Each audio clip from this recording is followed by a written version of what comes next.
But I did wonder if anybody on that planet would ever give an appropriate sign. And if I didn't use the egg for good there, I would have taken it somewhere else.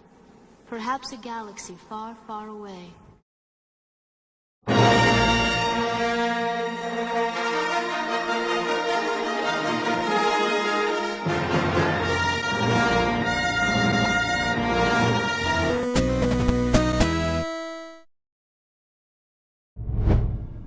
You know, have it ever happened to you that you thought you were done with something, but it then turns out there was another thing left? Well, this movie is that thing. You see, back in 1988, this was released in Australia only, which served as the one and the only English version of The Angel's Egg. But instead of calling it Angel's Egg, its official name is, in the aftermath, Angels Never Sleep. Now you're probably wondering what's so special about this one. I mean, I haven't mentioned much about the available dubs to this extent. However, what if I told you that this wasn't a dub, but a live action adaptation? But what if I then told you that this wasn't that either? This is in fact a very special case, where they not only changed around the message of this movie, you know, the original, but they added new parts which are all live action. So, ladies and gentlemen, we have something special here. Grab your notebooks, download the movies in public domain, and grab all the popcorn so you can chat around what this movie's about. So let me talk about the story. On a post-apocalyptic Earth, an angel descends with a mission to help the survivor of Earth. She delivers an egg, who's supposed to have natural power, but however, she only has to give an egg to the right person. With so many things in this post-apocalyptic world and so much things that could either kill you or help you out, it's a very hard decision for a pure angel to make on who is evil or not. So yeah, in this version, the girl has now more of a mission to do so than just having the spare time, which is kind of more, you know, depending on narrative, and gives us more of a plot. Which I'm not gonna say it's a good part, but I say it's a good part if you want to have more narrative structure. The animated part is just the retakes of the scenes from The Angel's Egg, and the live action part, with a new one, are both covering new characters called Frank and Goose, which we are most focused on Frank. They both seem to be buddies who are going out to the desert, and of course, they meet up some problems. Because in this world, in post-apocalyptic world, the oxygen is very low, so they have to make the best of it. By making these kind of classic lines. You scared the piss out of me! I see HQ on the other side. I know I didn't scare the piss out of you. Yeah? What makes you so sure? Because I haven't pissed for days. Have you? Nope. And of course, this is the very early stage of anime coming to America. They're gonna make more monologue. Yay!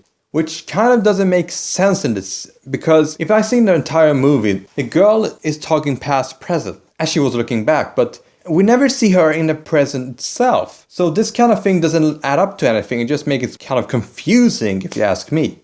And yeah, speaking of Angel and names, is that in the original version, both the girl and the boy didn't have any names.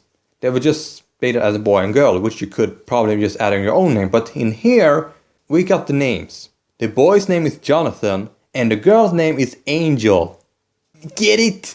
Cause she's an angel and she has an egg after the movie Angel's Egg. And she's named Angel because she's an angel and she has a name in the Angel's Egg. Oh fuck God. This is like calling a very fast hedgehog for Sonic the Hedgehog. Okay, that's a bad example. How about something in the character's name going, just mention it twice like Speed of Stars? Like, oh, this is, okay, sorry about that. So it doesn't really much matter, even with this stupid name calling Angel and Angel. Seriously, it's like calling a human human. Or maybe the writer and director are saying something subtle here, that in heaven, Angel doesn't have a name, they're just having their own species name, just referring to each other. Or they're just lazy or stupid because they already named an angel Jonathan. Yeah, speaking of Jonathan, how can I say this? In the original version, he must have was a lonely wanderer that had almost no connection to the girl at all.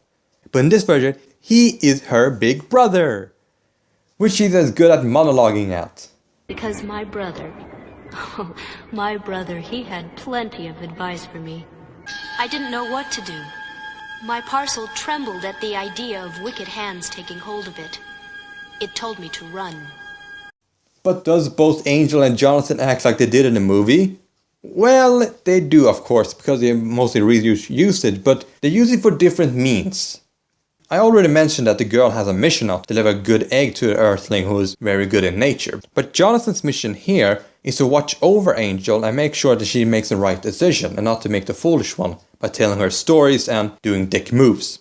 Yeah, Jonathan is more of an asshole in this version if you think about it. I mean, in the original he saw what the problem is and he always asked her if she wasn't really sure about it. And of course he had to make a very risky move to just prove he's right, but he's always doing it because he really cared about the girl.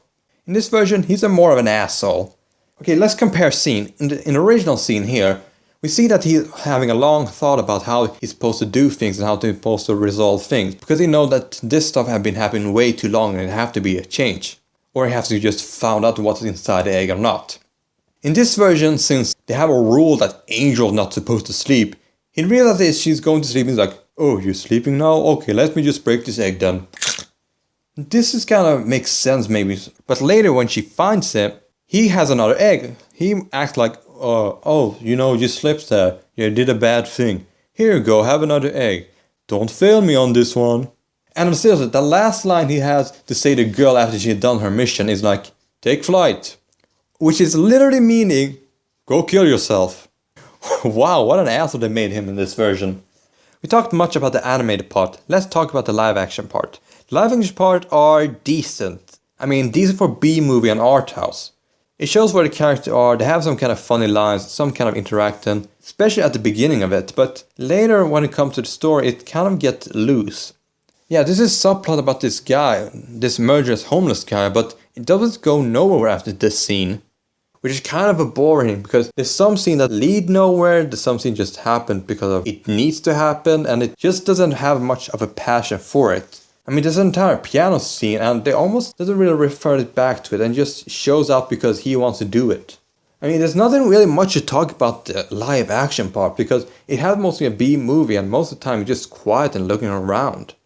Of course, since this was the same year as the Roger Rabbit came out, they're gonna have some part where the animated part just fades in and have some part they're just sitting there. Like I could do in this scene right now. Yeah, you see the character just going around? Yeah, that's me, that's not adding in. As much as it's boring the live action part are, they're kind of decent as I said. But what I think is that the story kind of dumbed it down the original message if they didn't change the message at all and all the symbolism. I mean, in the original there was no real explanation why the fishes was gone and why the fish keeper kept hunting the fishes. But here, just listen. And on this planet, fish flew in the air and performed dazzling feats of acrobatics. They used clouds for trampolines. They were as big as whales. You heard that right. Fish is doing acrobatics, big as whales, and using clouds as trampoline. Fuck me. Yeah, this is more subtle than just having like illusion of stuff was things before. Yeah. What about subtlety? Is subtlety a wall? Because I'm smashing right into it. In the meantime, people begged the planetary traveler to take them there. But he discovered that some who wanted to go had evil motives. He couldn't decide whom to trust. To be honest, throughout this movie, my reaction was rather mellow than any extreme emotion I'm showing right now. Just like the boys or Jonathan's face. I just sat there and waited to see what this B-movie could offer me. Maybe because I don't have much emotional attachment to the original, I just wanted it to show up and leave as soon as possible so I could write this review down. Because as you can hear, I don't have much to say about this movie. It wasn't bad, but it didn't offer me much than just matching two ideas repeatedly without smooth attaching to each other. Because some scene looks rather odd if you play them back and forth. I mean, they kind of clipped horrible if you ask me. As an editor, of course. It's explained that both characters are living in different dimensional worlds, but that gets explained right at the third act. That's a no-no for any movie that want to explain what the hell is going on so late. I generally don't know if this movie is aimed for children, those who like Angel's Egg, or just for B-movie enthusiasts. But it was okay. It was butchered to a certain extent. Yeah, it wasn't butchered entirely, but it was just some kind of cuts and deeps that was kind of inappropriate. It was, however, interesting to see how this ended up, but it could have been executed a lot better. Do I believe in this movie existence? Well, what do you think, Frank? Hey, I can believe this mess. I can believe anything. And you should too. Good night, everyone. Except for angels, because, you know, you aren't allowed to sleep. So, fuck you. Fuck you, you four-armed freaks. Yeah, birds' wings are arms too, so fuck you. Gurus of disguise.